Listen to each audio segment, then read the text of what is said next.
জয়নন্দিনী ঢাকা বাংলাদেশের পক্ষ থেকে আমি মুর্শিদ ইসলাম মনি আজকে নতুন একটি এপিসোড নিয়ে আপনাদের সামনে হাজির হয়েছি। তো আজকের পর্বে আমি কিছু যোগার টেকনিক দেখাবো, হোল বডি কিভাবে যোগার কিছু টিপস এবং ট্রিক। তো চলুন শুরু করা যাক। প্রথমেই আমরা ফিঙ্গার দিয়ে শুরু করব। হাত দুটোকে সামনে রেখে জাস্ট আঙুলগুলো দু হাতেরই জাস্ট খুব ফাস্ট আঙুলগুলোকে খুলতে হবে। 1 2 3 4 5 6 7 8 9 10। দেন হাতটাকে এভাবে রেখে 1 2 3 4 5 6 7 8 9 10। অ্যাকচুয়ালি বিষয়টা হলো যে এইটার মাধ্যমে আঙুল থেকে মানে আমি চেষ্টা করব এগুলো দেখাতে যে ওভারঅল বডিরই একটা ওয়ার্ম আপের মতো হয়, যেটা যোগার করার আগে এবং যোগার মধ্যেও অন্তর্ভুক্ত। তো হাতটা শেষ হয়ে যাওয়ার পরে আমরা হাতটাকে শোল্ডারের কাছে নিয়ে আসব। দেন 1 2 3 4 5 6 7 8 9 10। দেন আমরা নেকে চলে যাব। সেটা হলো প্রথমে ডান দিকে, যদি কারো মানে মানে প্রেশারাইজ করা যাবে না, রিল্যাক্সে 1 2 3 4 5 6 7 8 9 10।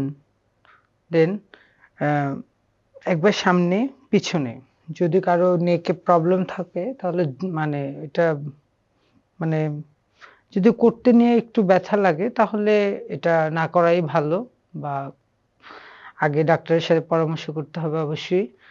তো যে আমাদের যে চিক সেটাকে একদম নিচে নামাই ফেলতে হবে। 1 2 3 4 5 6, মানে এভাবে করতে, মানে একবার নিচের দিকে নিলে আবার সেন্টারে এসে থামতে হবে, দেন আবার পিছনে, আবার সেন্টারে, এভাবে। তো এই হলো, আমি একটু কুইক করে দেখো। ফিঙ্গার গেল, শোল্ডার গেল, নেক গেল। এবার হচ্ছে গিয়ে হাতের জন্য জাস্ট একটু ফাঁকা হয়ে হাত 1 2 3 4 5 6 7 8 9 10। এখন আমার কথা হলো যে আমি যখন এটা মানে করলাম, এখন আমি নর্মালও যদিও করি 1 2 এইভাবে করে কিন্তু আমরা করি, কিন্তু একটা জিনিস কি, আমার পুরো ফোকাসটা এখানে না, যে আমার হাতটা উপরে যাচ্ছে। তো যখন আমি একটু বোঝানোর জন্য, যখন আমার হাতটা উপরের দিকে যাচ্ছে, এটার সাথে কিন্তু আমাদের হাতের সাথে যত এদিকে নার্ভস, আমাদের স্পাইন, আমাদের এখানে কিন্তু যখন খুব মানে ডিপলি ফোকাস করা হয় যে আমার হাতটা উপরের দিকে যাচ্ছে, তো দেখবেন আপনারা করে যে তখন সব জায়গায় একটা প্রেসার, মানে জয়েন্ট গুলোতে একটা প্রেসার অনুভূত হয়। হ্যাঁ, তো এইটা বেশি দরকার অ্যাকচুয়ালি। এইটার জন্যই হচ্ছে গিয়ে এক্সারসাইজ গুলো করলে আমরা বেশি বেনিফিট পাই, বা যে ফোকাস করে না সে কম বেনিফিট পায়, এটার কারণেই। আচ্ছা, এই গেল হাত। দেন আমি যে হাত দুটোকে একটু উঁচু করে যার জাস্ট রিল্যাক্সলি, যদি কারো কোমরের সমস্যা থাকে, পেইন থাকে, তার কথা ভিন্ন, না হলে আস্তে করে হাতটাকে এভাবে করে এই নিয়ের কাছে নিয়ে আসো, আস্তে করে এই যে হাত দুটোকে রিল্যাক্সলি, আবার জাস্ট এই ওয়েতেই উঠে যাবে। 1 2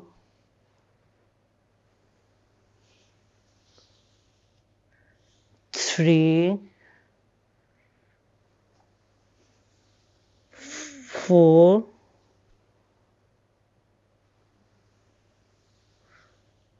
5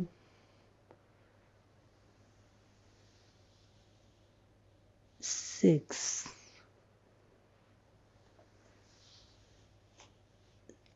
7 8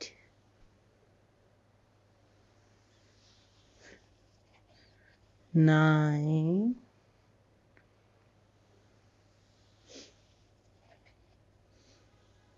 10। সো এটা করলে যে আমাদের একটু আমাদের ব্যাক একটু রিল্যাক্স লাগবে, মাসেলগুলো রিল্যাক্স হবে, আর খুব খুব হেল্পফুল। আসলে কি আমাদের এক্সারসাইজ করার মূল উদ্দেশ্য কি? অ্যাকচুয়ালি এক্সারসাইজ করার মূল উদ্দেশ্য কিন্তু এটা না যে আমি ওজন কমাবো, এটার জন্য যেন কেউ এক্সারসাইজ না করে, সুস্থতার জন্য। কারণ আমাদের সুস্থ থাকার জন্য এক্সারসাইজ করতেই হবে, কারণ এক্সারসাইজ করলে আমাদের শরীরে অনেক বেশি অক্সিজেন ঢুকবে। অক্সিজেন বেশি ঢুকলে আমাদের শরীরের বিভিন্ন অর্গান বেশি, অনেকে বলে না গ্লোয়িং স্কিন, হেলদি, এইটা তুমি এত এনার্জি পাও কিভাবে, এগুলো এক্সারসাইজের মাধ্যমেই হয়। আর আরেকটা ইনফরমেশন আমি দিতে চাই যে যারা এক্সারসাইজ করে তারা, যারা করে না তাদের থেকে 72% বেশি এনার্জেটিক এবং পোটেনশিয়াল তারা। সো এখানেই বোঝা যাচ্ছে, আপনাদের যদি বিশ্বাস না, আপনারা গুগল করেও দেখতে পারেন এটা কতটা একটা ইম্পর্টেন্ট। তাহলে কি হলো, এক্সারসাইজের মাধ্যমে, সেটা যে এক্সারসাইজই হোক না কেন, এক্সারসাইজের মাধ্যমে আমাদের শরীরে অনেক বেশি অক্সিজেন মানে আসে ব্রিথিং এর মাধ্যমে। তো অক্সিজেনটা আসলে স্বাভাবিক, সেটা আমাদের লিভার, লাং, আমাদের ইন্টারনাল সুস্থতার জন্য মানে এই অক্সিজেনটা বেশি কাজ করে ওই ভিতরের অর্গানগুলোকে সুস্থ রাখার জন্য। সো সেটার একটা গ্লো বা এটা একটার উপকারিতা আমরা বাহিরেও দেখতে পাই। তো এই জন্য ওই দামি দামি ক্রিম বা এই ঘষা মাজাগুলো বাদ দিয়ে এক্সারসাইজের দিকে বেশি, ওটা আমরা করব, কিন্তু ওটার দিকে থেকে ফোকাস এদিকে করলে দেখা যাবে আমরা বেশি বেনিফিট পাবো। তো এটা গেল এটা। দেন হচ্ছে পায়ের জন্য।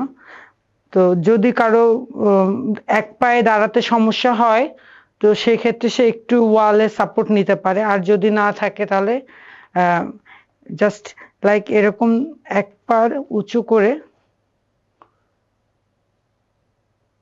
এটা জাস্ট এই হিপ জয়েন্টের যদি জন্য আর কি। এবার 1 2 3 4 5 6 7 8 9 10। তো সেম ভাবে এই পায়েও।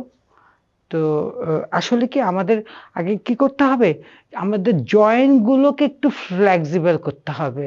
তো জয়েন্টগুলো যখন ফ্লেক্সিবল হয়ে যাবে তখন যে কোনো এক্সারসাইজ করলে কষ্ট কম হবে। আগে আমাদের ফ্লেক্সিবিলিটি শরীরের বেশি ইম্পর্টেন্ট। তো এক্ষেত্রে 1 দেখতে এরকম মনে হচ্ছে, কিন্তু আপনি একটু মানে কি বলবো, জাস্ট সেন্টারে ধরে যদি পাটাকে একদম ঘুরায় একদম আবার সেম জায়গায় আনেন, সেক্ষেত্রে দেখা যাবে যে এভাবে 1 2 আবার এদিক থেকেও আবার ঘুরায়, মানে একদিকে মানে যেদিক থেকে যাচ্ছে মানে ক্লকওয়াইজ আর এন্টি ক্লকওয়াইজ। সো আপনি যদি ওভাবে কষ্ট হয়ে যায় তাহলে ক্লকওয়াইজ একবার করে এইভাবেই 5 বার করেন। 2 3 4 5 6 7 8 9 10। ঠিক আছে? তো আর হচ্ছে গিয়ে শেষের দিকে যদি মানে আমাদের টোয়ের সাথে তো একটা আমাদের মানে পায়ের শেষের দিকে কিন্তু একটা আমাদের উপর থেকে ব্রেনের একটা সম্পর্ক আছে। সেই ক্ষেত্রে পাটা উঁচু করে জাস্ট হাত দুটোকে একটু খুব উপরের দিকে একটু স্ট্রেট করে জাস্ট পায়ের বোঝানোর জন্য দেখাচ্ছি, পায়ের ইয়েটা একদম টোয়ের উপর উঠে যেতে হবে। মানে ইনহেল মানে জোরে নিঃশ্বাস নিয়ে আবার ছেড়ে দিতে হবে। আবার